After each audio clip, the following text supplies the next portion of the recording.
Hi everyone, it's Emily, and you're watching the Weekly Recharge, a short, snappy video that breaks down a critical topic in the battery materials world.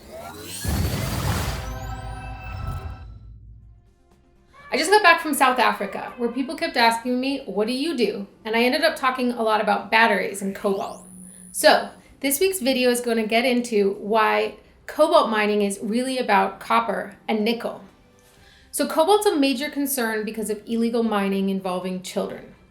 This human rights abuse takes place in the Democratic Republic of the Congo, or DRC, which is a large and basically landlocked country in Central Africa. A 2016 report specifically named Apple, Samsung, and Sony for cobalt supply chain problems. And yeah, people had a problem with an unsettling reality that their beloved smartphones could be made with child labor. So, fast forward to 2020.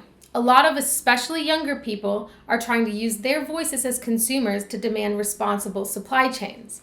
But unfortunately, well-intentioned people don't always understand the complexities of mining, and I am looking at you guys, blockchain gang. Let's get some basic mining 101 under our belts. So, mining doesn't mean just digging around and finding pure lumps of gold or copper just ready and waiting to be used.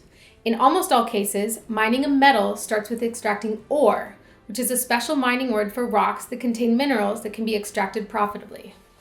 Rocks, like this. So these rocks usually contain more than one mineral that's worth extracting.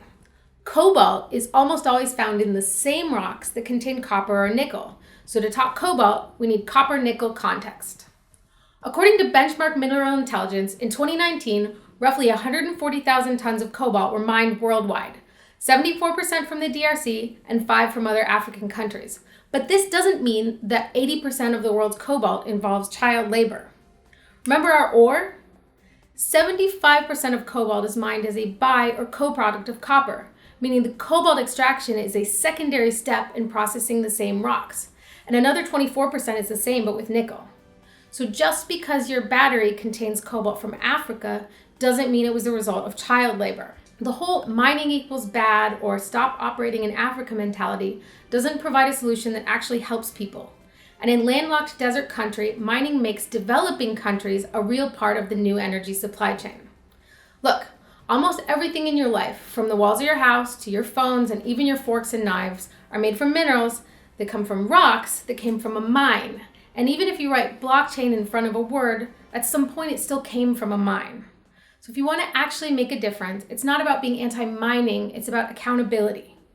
Hold the companies that you buy things from and invest in responsible for being clear and straightforward about where their minerals came from.